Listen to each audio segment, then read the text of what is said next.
अस्सलाम वालेकुम तमाम सेकेंड ईयर के स्टूडेंट। जैसे कि आपका पेपर अनकरीब होने वाला है और इस सिलसिले में एक बहुत ही अच्छी सोच आपके सामने लेके आए हैं।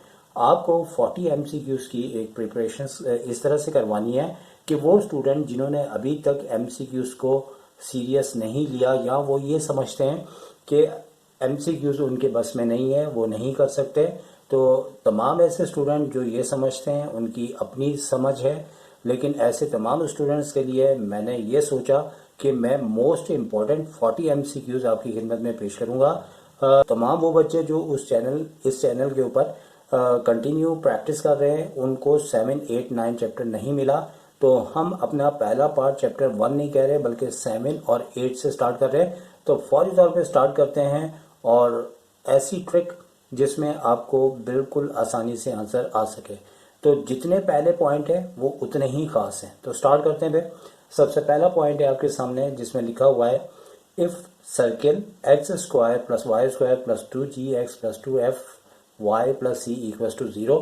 ये एक सर्किल की इक्वेशन है और अक्सर पेपर में पूछा जाता है कि आप इसका सेंटर बताएं या फिर इसका रेडियस बताएं। तो तमाम स्टूडेंट याद रखें कि इसका सेंटर निकालने का क्या तरीकाकार है। आप सबसे पहले सर्किल की इक्वेशन को याद करें। ये जनरल इक्वेशन है और कभी कभार ये भी पूछा जा सकता है कि ये इक्वेशन का नाम क्या है। तो ये जनरल इक्वेशन है और जी और एफ का जिक्र आता है। जी से याद रखें ये जनरल इक्वेशन है और यहाँ पे सेंटर और रेडियस पूछा जाता है। याद रखें कि जैसे ही हम सेंटर लिखेंगे तो हमें सिर्फ और सिर्फ ये बात और ये ट्रिक याद रखनी है कि x के साथ जो भी हमारे पास नंबर लिखा हुआ है यानी कि g लिखा हुआ है और y के साथ f लिखा हुआ है, तो हमें सेंटर लिखते वक्त करना यूं है कि 2 और x को छोड़ने के बाद g जो भी लिखा है इसकी साइन बदल के लिख देंगे -g, और इसी तरह 2 और y को छोड़ के f को सिर्फ और सिर्फ देखना है और इसकी साइन चेंज करके -f लिख देंगे। तो इस तरीके से सर्किल का सेंटर आ जाएगा। अब सेकंड पॉइंट इसका ये है कि रेडियस पूछा जा रहा है। तो रेडियस के लिए याद रखें कि हमारे पास एक फार्मूला होता है जो कि अगर आपको ये जनरल इक्वेशन दी हुई है जो कि इसकी ओरिजिनल फॉर्म है, तो इस सूरत में सिर्फ और सिर्फ रेडियस का जनरल इक्वेशन से रिलेटेड आपको फार्मूला याद रखना पड़ेगा जिसमें G square plus F square minus का सी। तो इस वीडियो के लिए मैंने स्पेशली आपके 10 ईयर को स्टडी किया और ये पॉइंट बहुत ज़्यादा आया। अब बिल्कुल इसी तरह का पॉइंट हमने एक और लिया है जिसे हमने 1 के बाद 2 नहीं बल्कि 1a बोला, चूँकि वही बात है, लेकिन सिर्फ फ़र्क यह है कि यहाँ पे अब g और f नहीं लिखा बल्कि नंबर्स लिखे, तो उसकी समझ आपको समझा दी। और अब इसकी समझ इस तरह से समझाएंगे कि एक्स स्क्वायर वाई स्क्वायर के साथ जो x के साथ अगर यहाँ पे भी आपसे सेंटर पूछा जा रहा है, रेडियस पूछा जा रहा है, वही तरीकाकार है, लेकिन अब चूंकि यहाँ पे g की जगह 8 नंबर दिया है तो आपने फौरी तौर पे इसको 2 से डिवाइड करके साइन बदल देनी है। यानी कि यहाँ पे क्या है प्लस का 8, 2 से डिवाइड करेंगे तो 4 हो जाएगा और साइन चेंज करेंगे तो माइनस का 4 हो जाएगा। इसी तरह आपने y के साथ वाले नंबर को साइन के साथ देखना है कि -10 लिखा है, तो आपने इसको 2 से डिवाइड करना है जो कि -5 आएगा और -5 के बाद उसकी साइन को पलट देना है यानी कि चेंज कर देना है। तो इस तरीके से ये इसका सेंटर आ जाएगा। अब चूंकि अगर इसी से रेडियस पूछा जाए तो अब यहाँ पे रेडियस का फॉर्मूला तो वही आपने याद रखना है, लेकिन अब चूंकि यहाँ पे लिखा हुआ है g का square plus F square minus c, तो पहले तो ओरिजिनल इसकी जनरल कंडीशन दी हुई थी जिसमें g और f डायरेक्ट आ गया, लेकिन अब अगर हमें सेंटर निकालना आ गया है तो यही हमारा g और यही हमारा f है। तो इस फॉर्मूले को देखते हुए हमने g की जगह वैसे तो +4 रखना चाहिए, लेकिन अगर हम -4 भी रख दें और स्क्वायर उसे प्लस कर देगा। इसी तरह हमने जो है एफ स्क्वायर की जगह 5 का स्क्वायर करना है और माइनस हमारे पास c आता है और माइनस c जो है वो बेसिकली जो कांस्टेंट वैल्यू होती है, जैसे कि यहाँ 33 लिखा हुआ है तो हम यहाँ पे 33 यहाँ पे ये नंबर लिख देंगे। और इसके बाद हमें फर्दर इसमें ये करना है कि हमें इसे सॉल्व करेंगे तो ये प्लस का 16 और ये प्लस का 25 हो जाएगा और यहाँ पे माइनस के 33 लिखा हुआ है और इन दोनों को ऐड करने के बाद हमारे पास क्या नंबर आना चाहिए, यहाँ पे 41 नंबर आ रहा है। क्योंकि इन दोनों को ऐड करेंगे और 33 इसमें से जैसे ही लेस करेंगे तो हमारे पास अंडर रूट आपके पास 8 आ जाएगा, जो कि फर्दर अगर आगे चला है तो इसका 2 और √2 इसका आंसर आता है। पॉइंट नंबर 2 आ चुका है और इधर यहाँ पे ये पूछा गया है the length of the tangent from the point 1,2 to the circle. Circle की इक्वेशन दी है और एक पॉइंट दिया हुआ है और हमसे कहा जा रहा है कि हमें बताना है कि टेंजेंट की लेंथ हमारे पास कितनी बड़ी होगी। तो याद रखें कि एक्चुअली इसकी अगर हम फिगर बनाएं तो हमारे पास ये सर्किल है और सर्किल के किसी भी पॉइंट से एक लाइन टच करते हुए जाती है। तो यहाँ पे अब सिलसिला ये होगा कि यहाँ से सर्किल लाइन और सर्किल टच हो रहे हैं और कहीं पे भी इसका पॉइंट हो सकता है पीछे की जानिब या आगे की जानिब।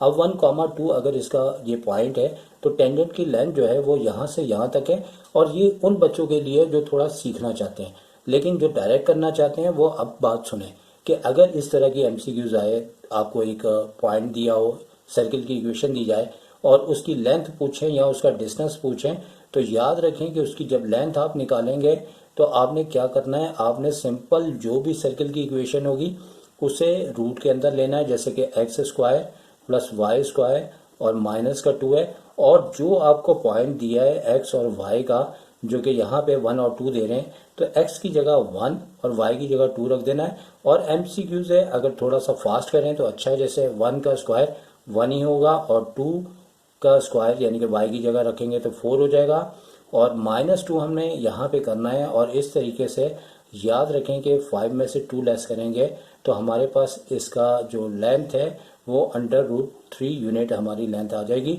इसके बाद नंबर 3 के ऊपर बात करते हैं। तो नंबर 3 के अंदर हमें ये बताना है कि सर्किल की इक्वेशन है वो ओरिजिन से पास हो रही है।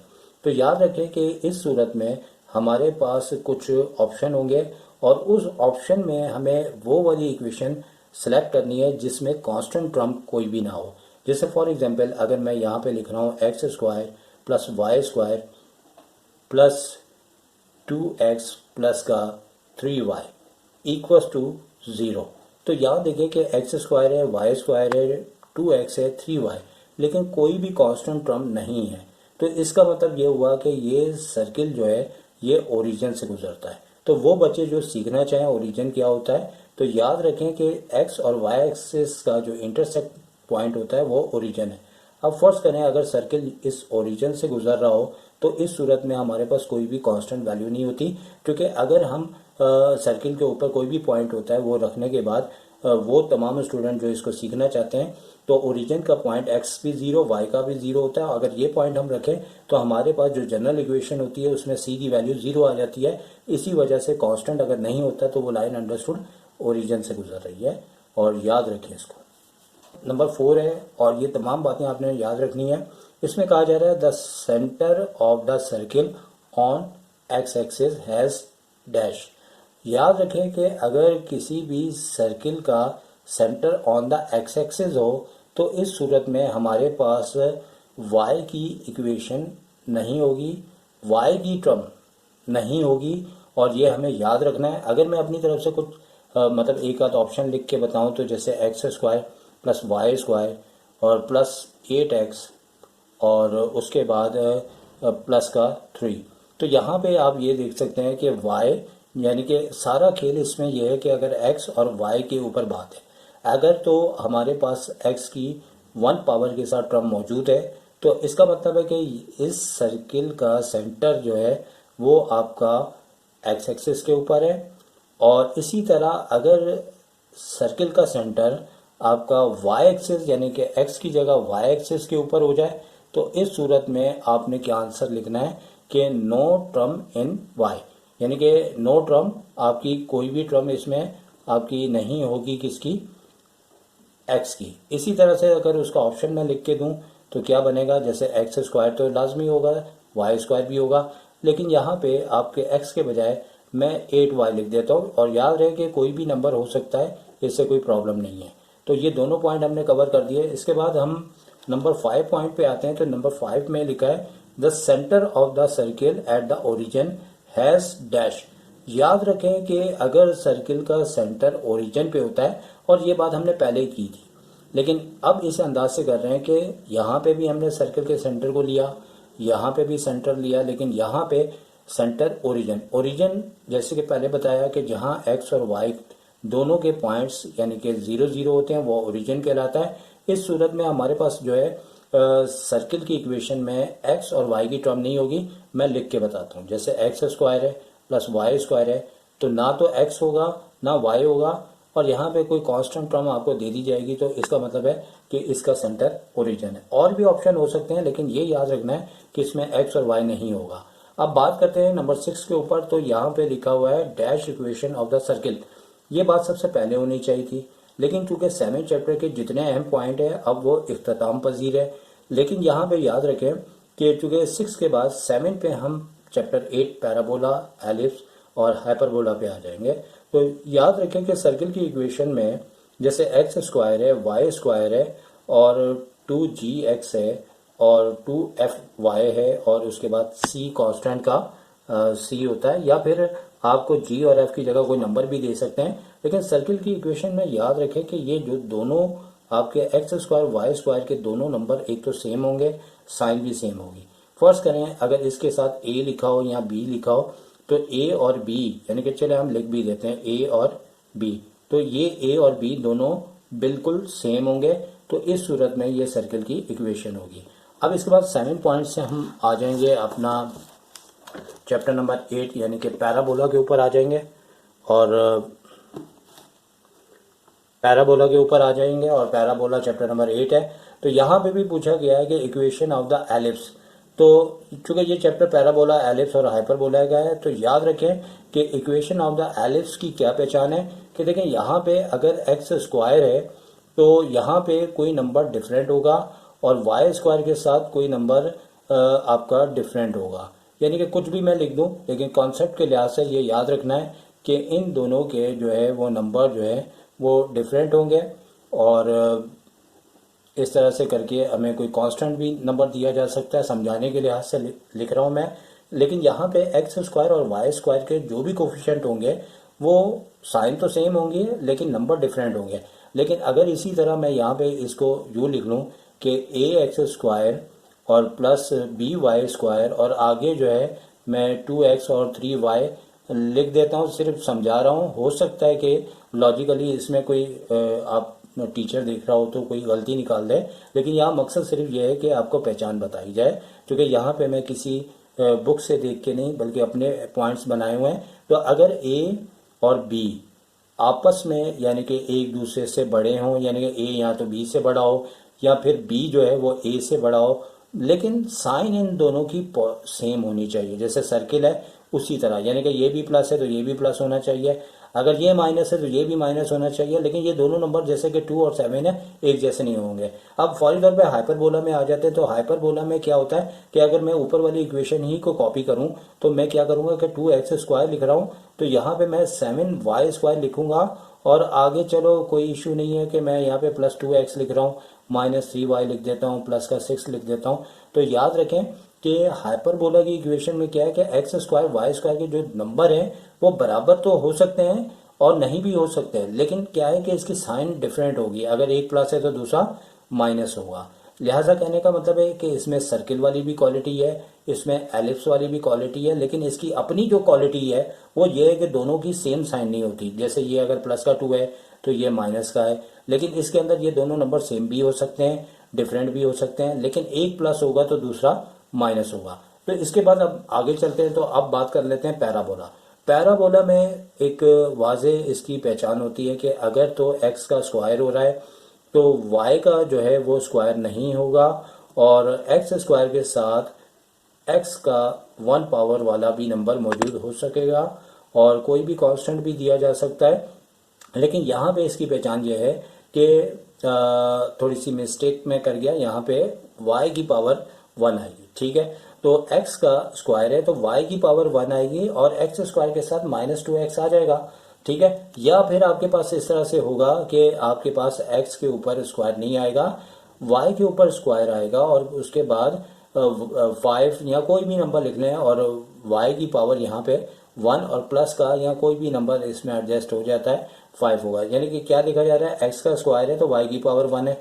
ठीक है ना, ये गलती से मैंने लिख दी थी। और यहाँ फिर x की पावर 1 है तो y का स्क्वायर है, यानी दो x और y दोनों के ऊपर स्क्वायर नहीं आ सकता। अगर स्क्वायर होगा तो यहाँ तो वो सर्किल होगा, या फिर वो आपके पास एलिप्स होगा, या हाइपरबोला होगा, या फिर नंबर 10 के ऊपर आते हैं जो कि चैप्टर नंबर 3 से ताल्लुक है, लेकिन यहाँ पे इसके साथ इसको रखना पड़ेगा क्योंकि यहाँ पे एक हमारे पास इक्वेशन होती है जो कि ज्वाइंटली होती है, या उसे इक्वेशन को represent of pair of a line through the origin.